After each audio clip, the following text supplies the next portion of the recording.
Hello Company of Heroes fans and welcome to Company of Heroes Gamecast.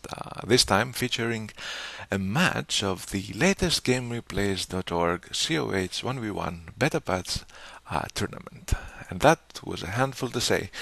The players in today's match will be MarinezReborn playing as the Wehrmacht and BaoLiang playing as the US or the Americans. The map, of course, is Semois. The round is the third in the tournament, and the game number is the first. So that is all you needed to know about this particular match.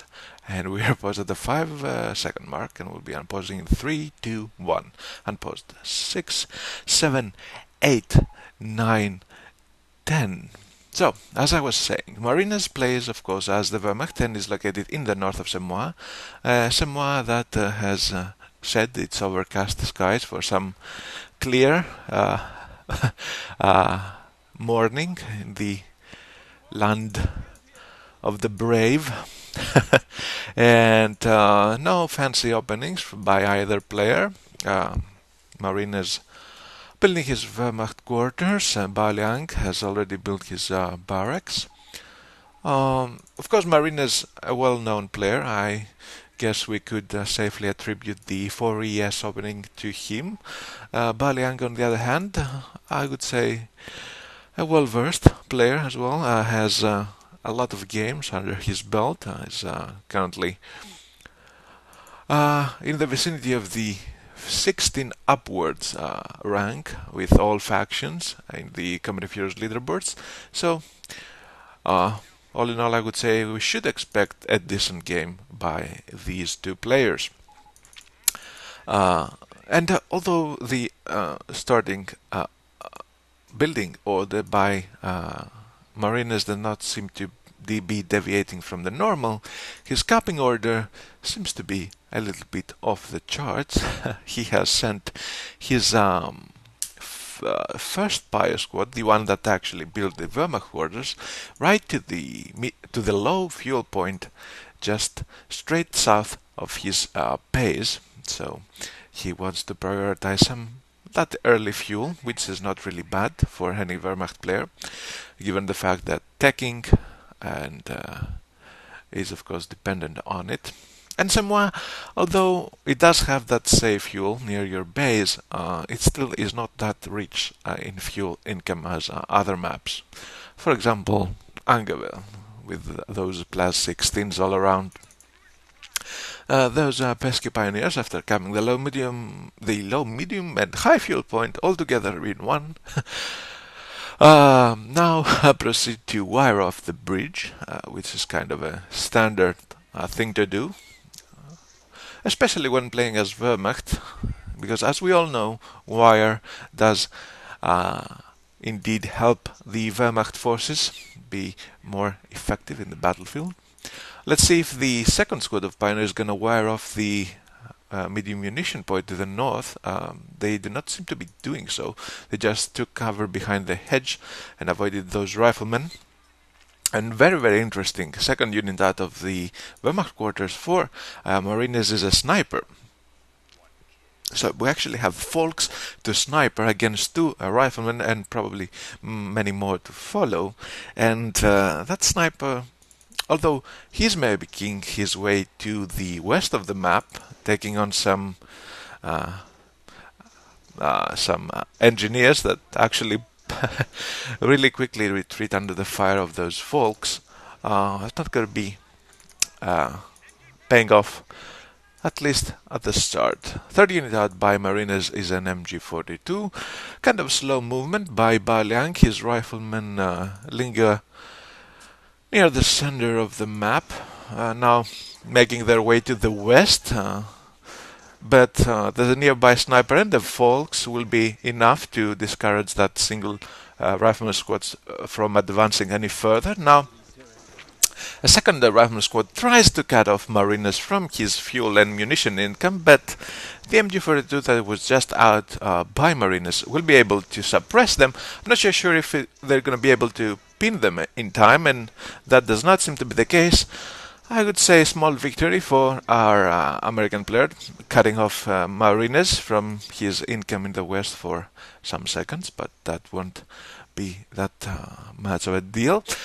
In the East, engineers had to retreat, having to face the third squad of riflemen that is on the field, and the fourth one that has just come out of the American player's base. So pretty standard for riflemen, 2 engineers against a Volk sniper MG42 and another sniper.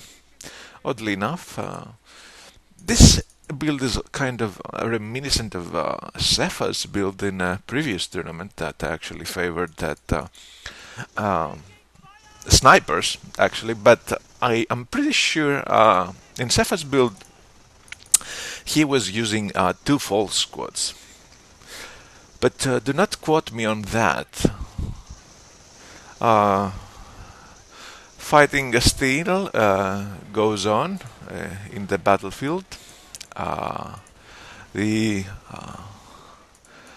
The folks take on some bar-equipped, this time riflemen, the nearby MG42. Engineers with minesweepers not doing anything, not retreating as well, go down to the sniper. That was kind of a unnecessary loss for our American player. However, the MG42 by the Wehrmacht player does go down as well. The second sniper, however, has hit the field. Those 2 snipers are going to be draining the manpower of the American player so quickly that eventually the American player will have to address them one way or the other. And by saying that, I mean he will either have to flank them with superior rifleman forces, or will have to counter snipe. Will have to field a sniper of his own, or get a jeep, or strafe him. Although strafe against single squads is not as effective as it is in retail in this revision of the beta, but so most probably if the sniper is at full health, the strafe won't be able to kill him if it targets just him. So that being said, back to the time for a time sync. We are at the 6 minute 38, 39, 40 second mark, and those 2 snipers are pretty brave. One of them actually caps the central victory point. The other one just scouts the front. No try center up for our American player, who has, by the way, lost already his first squad, and of course that was the engineers. The MG42 still lying unrecruited by those 2 3s, the vicinity of the central victory point, and some pioneers in the north capping the medium munition point. I think it's safe to say that the Wehrmacht player, Marinez, has kept control of the west portion of... Actually, it's the... Oh, I was saying the... I have to get my bearings straight next time. Anyway, Marinez was keeping the east under his control for quite a while now. He certainly has the fuel income and the munition income to take up and use to get any upgrades he wants, and I don't think... Yes, we do have an indication of the tech by Marinez, and that is a tier 3 and a Sturm armory being built right now. Those snipers still lying around taking shots on those riflemen. I would say earning the investment by Marinez, the 680 manpower, although 16 kills on one of the snipers, 7 on the other one. It's pretty cool. Second squad of engineers now equipped with minesweepers. BaoLiang seems to be really afraid of the Wehrmacht player using mines. However, that was not the case. MP44 equipped stormtroopers have hit the field as well, and those 2 rifleman squads were kind of not so quick to retreat, and I would say took more than more losses than they should. One of them actually goes down to the fire of the stormtroopers, and that is something that you never want to see. Manpower drain, as I said, for the American player, really hurting him right now. He even fields another rifleman squad just after he lost that one. I'm not so sure about that. It's pretty evident at this point that Marinez's infantry play is going to be strong enough for him to deal with just riflemen. So I would expect from him to take up sooner than getting another rifleman squad. But that's something that we'll have to wait and see how it plays out. Mines being laid down by Marinez near the strategic point outside of his base. He probably does not want anyone going through that territory. The MG42 has been recruited by folks nonetheless, and now makes its way towards heavy cover, I would say, facing of course the central victory point and the advancing squads of riflemen. Oddly enough, the first unit out of the Sturmarmory is a Gesützwagen, so I would say that Marinez feels pretty confident with his two snipers on the field, as well as the now recruit MG42, and thinks that the barred riflemen are not a threat for him, but he just fears some vehicle play by BaoLiang, which is not anywhere near. But of course Marinez wouldn't have any indication of that unless he was able to scout the American player's base, something which he has not done. Gesützwagen taking some shots on the rifleman, not going to be that effective.